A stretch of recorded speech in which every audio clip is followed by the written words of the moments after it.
Bismillahirrohmanirrohim. Assalamualaikum warahmatullahi wabarakatuh. Alhamdulillah anak-anak, kita bertemu kembali dalam pembelajaran tematik ya. Masih tema 4. Hari ini kita akan belajar tentang sub 2 PB 4, 5 dan 6. Ya. Simak baik-baik ya. Adapun tujuan pembelajarannya, yang pertama, siswa dapat membaca teks yang berkaitan dengan lingkungan tidak sehat, menggunakan lafaz dan intonasi yang tepat.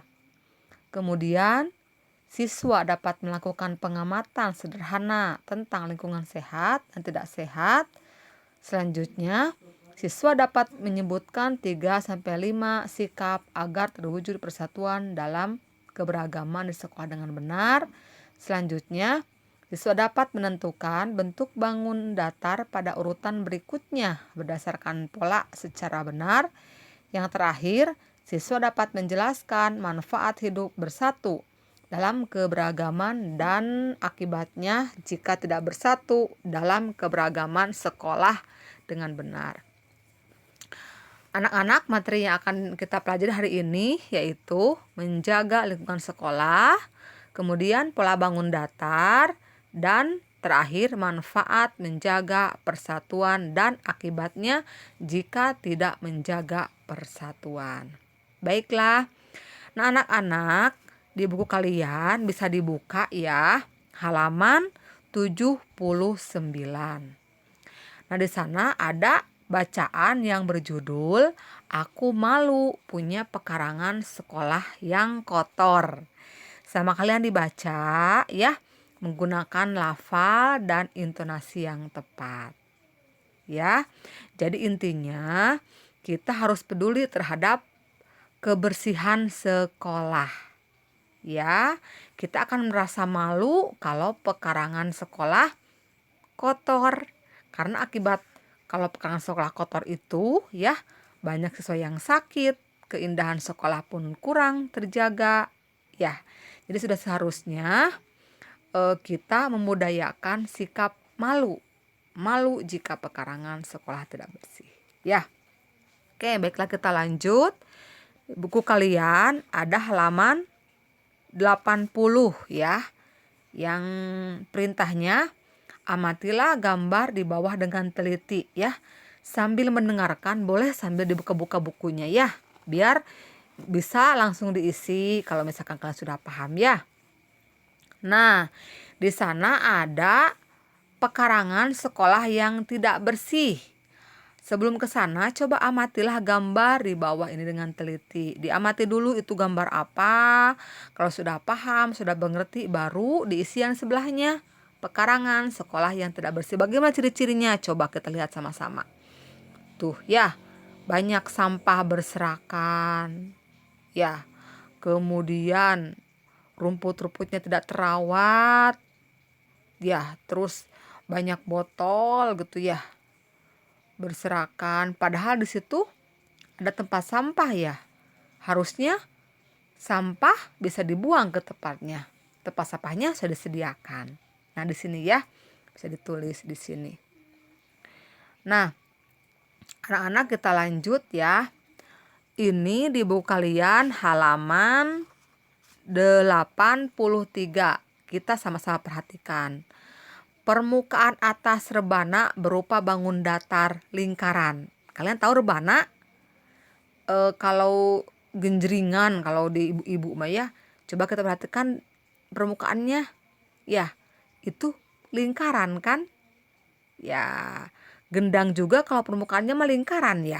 Gendang juga yang di sekolah suka ada kalau karawitan. Tetapi kalau permukaan pinggirnya berbentuk segitiga. Ya, pernah lihat gak tidak kalian? Kalau di sekolah suka ada, kalau di karawitan gendang. Ya, itu permukaan di pinggirnya berbentuk segitiga ya. Kalau permukaannya lingkaran. Nah, anak-anak kita belajar tentang pola berulang. Coba lihat sebelahnya. Lingkaran segitiga, lingkaran segitiga, lingkaran segitiga, itu pola berulang. Yang bawahnya lingkaran 2, segitiga 2. Lingkaran 2, segitiga 2. Gitu ya. Yang terakhir, segitiga lingkaran 2. Segitiga lingkaran 2. Nah, bisa dipahami ya. Berulang gitu ya. Nah, untuk latihannya di halaman 84 sampai 85 ya. Isi pola berulangnya. Gampang, pasti gampang. Kalau sudah selesai, difotokan, kirim ke ibu ya. Baiklah, kita lanjut. Kita lanjut di buku kalian halaman sebentar. Nih, halaman 97 yang berjudul Sekolah Adiwiyata. Itu bacaannya. Nah, sama kalian ini juga sama dibaca menggunakan lafal dan intonasi yang tepat. Ya. Sekolah Adiwiyata, apa itu sekolah Adiwiyata? Adalah salah satu contoh lingkungan yang sekolahnya bersih gitu. Ya. Kemudian kalau sekolah bersih, tempat yang nyaman untuk belajar gitu ya. Ya. Kemudian sekolah Adiwiyata itu bersih, rapi, indah gitu ya. Banyak pohon yang rindang, bisa untuk berteduh dan sebagainya. Nah, di halaman, coba dibuka halaman 98. Nah, coba diisi ya sama kalian untuk latihannya. Ini gak usah dipotokan, cukup untuk latihan di rumah saja. Cara menjaga kelas agar tetap bersih. Nah, bagaimana caranya? Di buku halaman 98. Misalnya membuang sampah pada tempatnya, kemudian menyapu halaman, daun yang berjatuhan, terus memangkas rumput dan pohon yang sudah lebat, dan lain-lain. Nah, yang di pinggirnya, cara menjaga pekarangan sekolah agar tetap bersih. Apa coba? Rumput-rumputnya dibersihkan, ya. Kemudian halamannya disapu, ditanami bunga-bunga supaya tampak indah.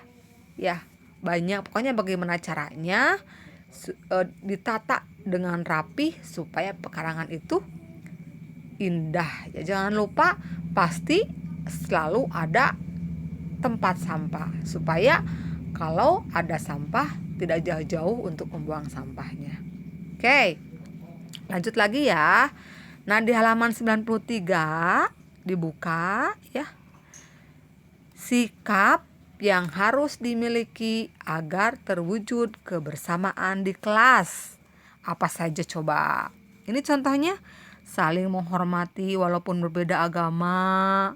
Kemudian saling tolong menolong. Kemudian tidak sombong misalnya. Contoh yang lain, saling memperhatikan sesama manusia, tidak bersikap ingin menang sendiri. Banyak ya sikap yang harus dimiliki agar terwujud kebersamaan di kelas itu ya. Banyak contohnya. Di pinggirnya apa? Persatuan di sekolah. Ada manfaat, ada akibat. Apa sih manfaat persatuan di kelas atau di sekolah? Maaf. Misalkan yang pertama, menjadikan lebih kompak sesama siswa-siswi. Ya. Kemudian belajar akan terasa nyaman. Ya, tidak terjadi perkelahian antar sesama teman, saling menolong antar sesama teman, saling membantu jika teman mengalami kesulitan, dan lain-lain. Banyak sekali. Akibatnya jika tidak ada persatuan di sekolah bagaimana? Wah, bahaya ya. Contoh, sesama teman saling memukul atau saling bermusuhan, terjadi perkelahian, kemudian terjadi saling bully, menghina, menjelek-jelekan, kemudian perkelahian ya. Pokoknya di sekolah tidak akan betah, tidak akan nyaman, tidak akan berjalan KBM ketika di sekolah tersebut tidak terjalin persatuan. Ya, makanya itu harus dihindari supaya kita betah di sekolah. Ya, supaya kita kalau bersatu makan banyak teman ya. Beda kalau misalkan kita tidak bersatu. Kita kan temannya sama teman saling bermusuhan, berarti kita nggak punya teman begitu. Nah itu ya untuk pembelajaran hari ini. Tadi tugasnya yang dipotokan yang halaman ini 84 sampai 85, yang lainnya latihan saja di rumah ya, tidak usah dipotokan. Terima kasih perhatiannya, semoga yang ibu sampaikan hari ini dapat difahami, dipengerti oleh kalian. Semoga kalian selalu menjaga kesehatan dan tetap selalu mengerti ya, dan paham walaupun kita saat ini KBM secara online ya. Oke, ibu tutup dengan wassalamualaikum warahmatullahi wabarakatuh.